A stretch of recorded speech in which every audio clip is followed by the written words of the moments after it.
এ হে হে, বরফ আর বরফ কি পড়তেছে দেখেন। আমি এখন বরফের উপর দিয়ে হাঁটতেছি আর উপর থেকে বরফ পড়তেছে। হাই হাই রে, কি হইল কি হইল দেখেন ভাইরা, চারদিকে বরফ আর বরফ পড়তেছে। এটা আমার মনে হয় ফ্রান্সের এই প্রথম এত বরফ একসাথে পড়তেছে। সেই গতকালকে থেকে অবিরামভাবে পড়তেছে। রাস্তার মধ্যে প্রায় 2-3 ইঞ্চি পুরো হয়ে গেল বরফ আর বরফ, চারিদিকে বরফ আর বরফ। দেখেন কিভাবে পড়তেছে, কিভাবে চলতেছে বরফ আর বরফ। ওলালা, আমি এখন বরফের উপর দিয়ে হাঁটতেছি, কাজে যাইতে হবে তো, তাই বরফ পড়ার মাঝেও কাজ যাইতে হচ্ছে। কাজ তো কাজই। দেখেন চারিদিকে বরফ আর বরফ। এই যে বাচ্চাদের খেলার মাঠ, খেলার মাঠটা দেখেন বরফে ভরে গেল। হ্যাঁ, বরফে ভরে গেল বাচ্চাদের খেলার মাঠ। আচ্ছা, ছোট বাচ্চাদের স্কুল আজকে নাই, কারণ দেশে 4 দিন স্কুল। দেখেন বাচ্চাদের মাঠ, স্কুল মাঠ বরফে ভরে গেল। দেখেন চারিদিকে বরফ আর বরফ, স্কুল মাঠটাও বরফে ভরে গেল। এ হে হে, আমাকে আজকে হেঁটে কাজ যেতে হবে, এছাড়া কোনো গতি নেই। বাস টাস সব আজকে বন্ধ হয়ে গেল। বাস, ট্রেন, মেট্রো সব বন্ধ। হেঁটে হেঁটে কাজে যেতে হবে।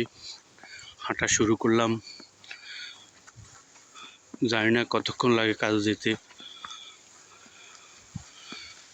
অবশ্য আমার কাজটা আমার বাসা থেকে বেশি দূরে না, আমার হয়তো 30 থেকে 35 মিনিট হাঁটলে আমি কাজে চলে যেতে পারবো।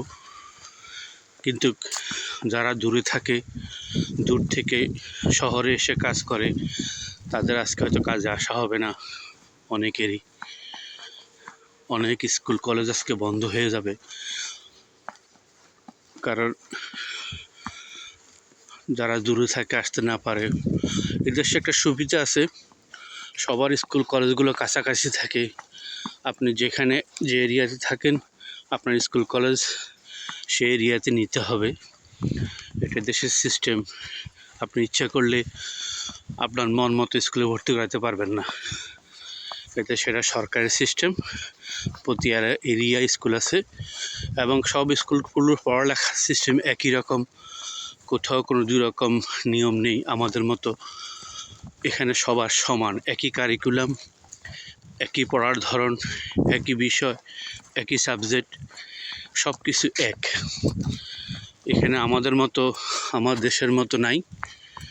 এখানে সব স্কুল কলেজে সেম একইভাবে শুরু হয়, একই কারিকুলামে পড়ালেখা হয়, একই কারিকুলামে পরীক্ষা হয়, একই কারিকুলামে নাম্বার সিস্টেম, সব কিছুই একই। এখানে কোনো ধরনের বৈষম্য নেই। বড় ছোট, গরিব মিসকিন সবার জন্য একই পড়ালেখা, একই সিস্টেম। আপনি বড়লোক হয়েছেন তাতে কিছু আসা যায় না। আপনি গাড়ি নিয়ে কখনো বাচ্চাকে নিয়ে স্কুলে আসতে পারবেন না। আপনার গাড়ি নিয়ে আসলেও স্কুল থেকে প্রায় 2 কিলোমিটার দূরে আপনার গাড়ি পার্কিং করে আপনার বাচ্চা নিয়ে হেঁটে স্কুলে আসতে হবে। আমাদের মতো এরকম না যে আমি বড়লোকই দেখাচ্ছি, আমি গাড়ি নিয়ে স্কুলে আইসা আমার বাচ্চাকে স্কুলের ভিতরে ঢুকাই দিলাম।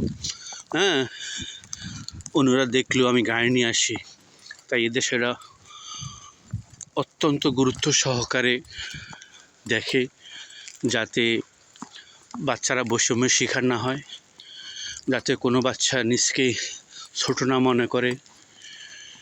তাই আপনার গাড়ি থাকতে পারে, আপনার টাকা পয়সা থাকতে পারে, সেটা আপনার নিজস্ব ব্যাপার, আপনার নিজস্ব। কিন্তু স্কুলে এগুলো গ্রহণ করে না, এগুলো দেখতেও চায় না। আপনি আপনার মন মতো চলতে পারবেন না। আপনার যদি ইচ্ছে হয় আপনার বাচ্চাকে পড়াবেন, হ্যাঁ এখানে প্রাইভেট স্কুল আছে, সেটা আলাদা। প্রাইভেট স্কুলগুলো সব একই কারিকুলামে, কোনো প্রাইভেট স্কুল অথবা কোনো প্রাইভেট ইউনিভার্সিটি সরকারের কারিকুলামের বাইরে যেতে পারে না। তাদের হয়তো ইংলিশ মিডিয়াম স্কুলও আছে, সেগুলো ঠিক একই সিস্টেম, সবার সমান সিস্টেম, সবার সমান মতো, কেউ কারো হইতে পারবে না, কেউ কারো বৈষম্যের শিকার হতে পারবে না, কেউ নিজস্ব কোনো কারিকুলাম চালু করতে পারবে না, সবার জন্য সমান। আর স্কুলে তো সে গরিব হোক বড় হোক সব কিছু সমান, একই বই, একই ক্লাস। আমরা বিদেশি হই আর এই দেশের নাগরিক হোক, সবাই সমান, এখানে কারোর জন্য কোনো আলাদা কিছু নেই। এই দেশি একটা বাচ্চা যেরকম সুযোগ সুবিধা পায়, ঠিক আমার বাচ্চাও সেরকম সুযোগ সুবিধা পায়, এখানে কোনো আলাদা নেই। টিচাররাও কখনো দেখে না যে এটা বিদেশি বাচ্চা, ওটা ওই দেশের বাচ্চা, সবার জন্য সমান সিস্টেম, সবার জন্য সমান। এই হলো আমাদের মাঝে আর এদের মাঝে পার্থক্য। যদি আমরা মাঝে মাঝে আমাদের দেশের মধ্যে যারা বড় লোক তারা বড় লোকই দেখায়, গরিবরা শুধু চেয়ে দেখে, এখানে সেটা নেই। এখানে আমি যেরকম, একজন বিদেশি যেরকম সুযোগ সুবিধা পাচ্ছে, আমিও সেরকম সুযোগ সুবিধা পাচ্ছি, এখানে কোনো পার্থক্য নেই, এখানে সব সমান। তাই আমি আমার দেশের মানুষকে বলবো, আপনারাও আস্তে আস্তে জানতে শুরু করুন, শিখতে শুরু করুন। আসলে এটা আমাদের দোষ না, এটা দোষ হলো আমাদের জেনারেশন। আমরা আমাদের বাচ্চাদেরকে যেরকম গড়ে তুলব সেরকমই হবে, কারণ বাচ্চারা সর্বপ্রথম শিখে মা এবং বাবাকে দেখে। মা এবং বাবার আচরণ প্রতিটা বাচ্চার মধ্যে পড়ে। তাই বাবা যদি বাচ্চাকে না দেখায় যে আমি বড়লোক, তুমি ওই গরিব মিসকিনের সাথে মিশতে পারবে না, সেই সন্তানও পরবর্তীতে গরিব মিস্ত্রির সাথে মিশতে দিবে না তার সন্তানদেরকে। এরকমভাবে বৈষম্য হচ্ছে। বাচ্চা যদি দেখে তার বাবা তার মা ঘরের কাজের লোককে বকা দিচ্ছে, তখন বাচ্চা বড় হয়েও বকা দিবে, এবং সেই স্কুলে গিয়েও সেই বকাটা দিবে। কারণ সেভাবে একটা বাচ্চাকে, একটা গরিবকে বকা দেওয়া সহজ।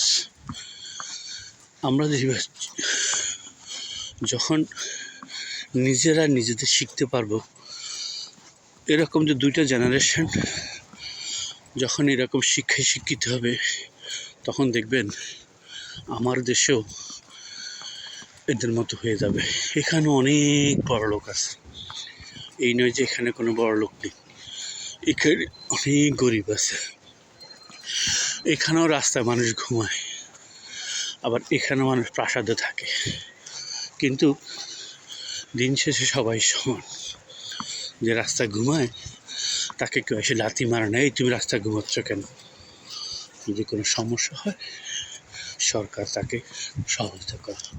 তবে আমার দেশের মতো না, এসব দেশে প্রায় সব কিছু সমান, সবাই আইনের ঊর্ধ্বে না, আইন সবার জন্য সমান, আইন সবার জন্য প্রযোজ্য। এখানে আইনে কোনো ভেদাভেদ নেই, এখানে আইনকে কেউ হস্তক্ষেপ, বিচার বিভাগ হস্তক্ষেপ করে না। আমার টাকা আছে তাই আমি টাকা দিয়ে বিচারকে প্রভাবিত করব, এটা পারা যায় না। হ্যাঁ, দুর্নীতি দেশেও আছে, দুর্নীতিতে নাই সেরকম না।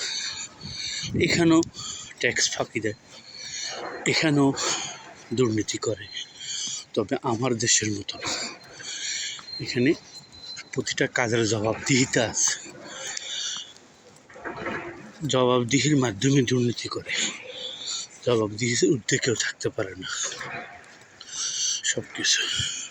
আল্লাহ হাফেজ, সবাইকে বরফের শুভেচ্ছা। দেখেন বরফ পড়তেছে আর পড়তেছে, আমিও হাঁটতেছি।